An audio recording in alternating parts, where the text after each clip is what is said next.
ओम नमः शिवाय मित्रों, कैसे हो आप सब। माता रानी की कृपा से सभी अच्छे होंगे। मित्रों, आज मैं आपको एक ऐसा शाबर मंत्र बताऊंगा जिसकी सिद्धि अगर हम प्राप्त कर लें तो हमें भगवान शिव की सिद्धि प्राप्त हो जाती है। वैसे तो किसी भी देवता की सिद्धि जो है वो संभव नहीं है। सिद्धि का मतलब यही होता है कि उनसे संबंधित जो मंत्र है वो सिद्ध हो जाता है, उनकी कृपा हमें प्राप्त होना शुरू हो जाती है और हमें उनके कुछ गण प्राप्त होते हैं जिनकी मदद से हम कोई भी कार्य कर सकते हैं, किसी का भूत भविष्य वर्तमान बता सकते हैं और किसी के जीवन में कोई समस्या चल रही है तो उसका समाधान भी कर सकते हैं और गूढ़ से गूढ़ बीमारियों का इलाज भी हम कर सकते हैं।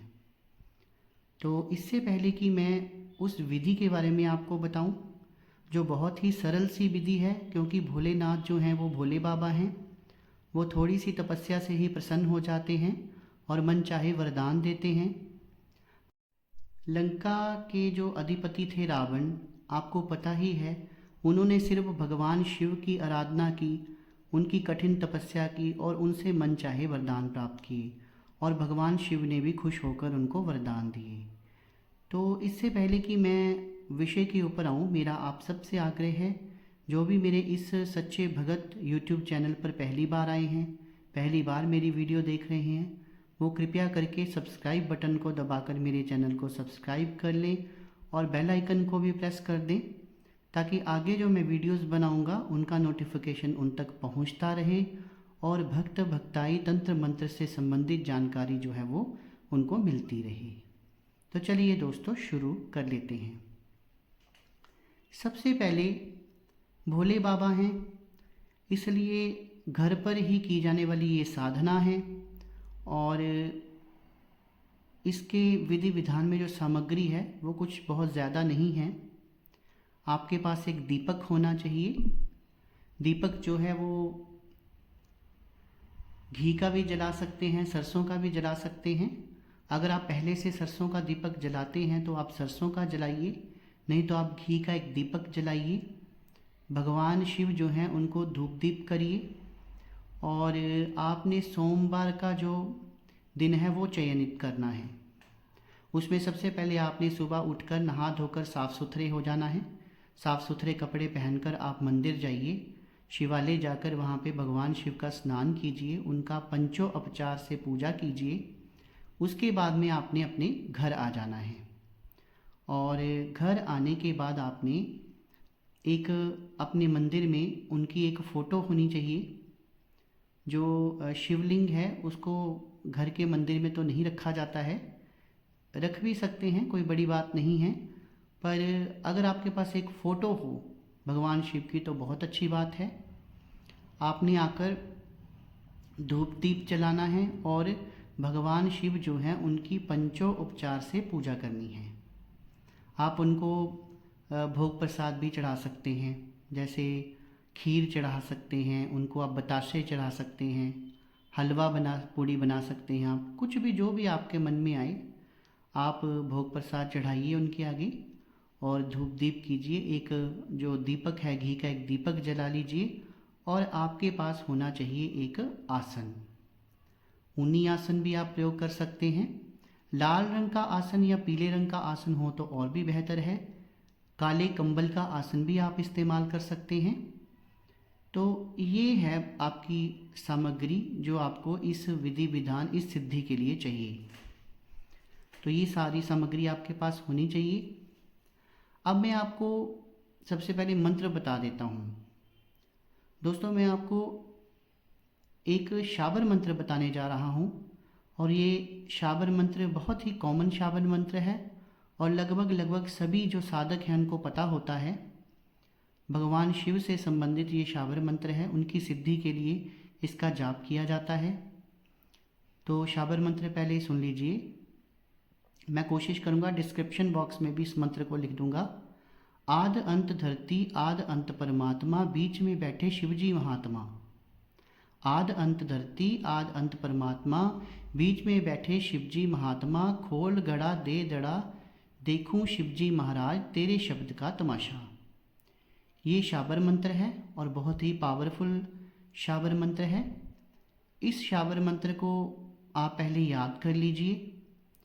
याद करने के बाद आपको क्या करना है, इसकी आसन के ऊपर बैठकर रुद्राक्ष की माला से, जो रुद्राक्ष की माला होती है उससे आपने इस मंत्र का 1 माला जाप करना है। और अगर आप 3 माला कर सकते हैं तो 3 माला रोज इसका जाप करना है।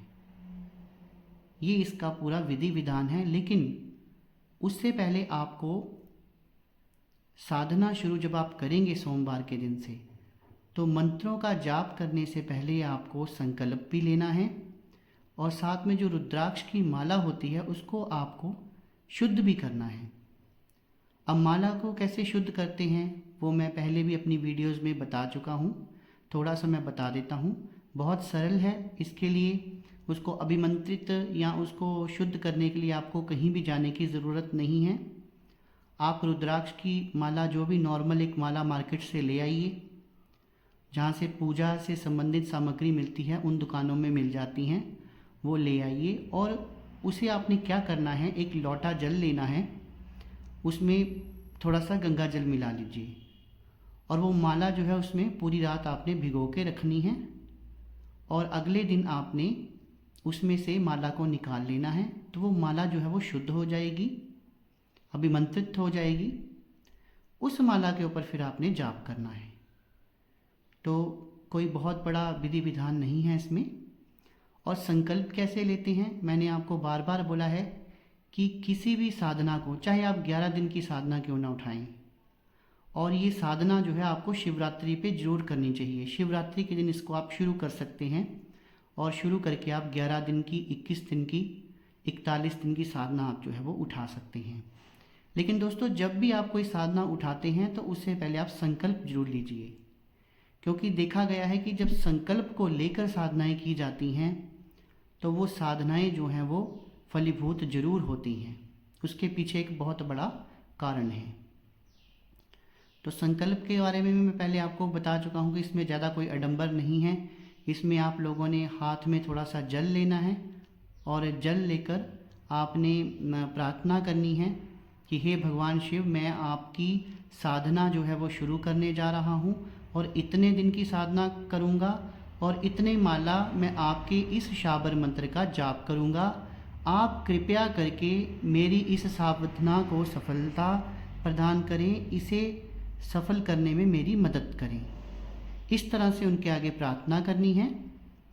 तो ये आपका संकल्प हो गया। उसके बाद में जल को आपने जो है वो धीरे से धरती के ऊपर छोड़ देना है। तो ये आपका संकल्प हो गया और उसके बाद में आपने जाप जो है वो शुरू कर देना है। दोस्तों, एक चीज़ मैं आपको आपके फ़ायदे के लिए बताऊंगा, हमेशा छोटी साधनाएं उठाइए। जैसे एक मंत्र आपने उठाया और उस मंत्र का मान लीजिए 11 दिन का अनुष्ठान आप उठाइए, और जब आपको धीरे धीरे अभ्यास हो जाए तो फिर उसका जो है 41 दिन की या 108 दिन की फिर साधनाएं आप उठाइए, जब आपको आसन के ऊपर बैठकर मंत्रों का जाप करने का अभ्यास हो। एकदम जब आप पहले बड़ी साधना उठाएंगे तो उसमें आपको मुश्किल होगी, बीच में से साधनाएं जो हैं वो टूट जाती हैं फिर, और हासिल कुछ नहीं होता। जब आप छोटी साधनाओं में पारंगत हो जाएंगे तो धीरे धीरे फिर आप बड़ी साधनाएं भी करना शुरू कर देंगे।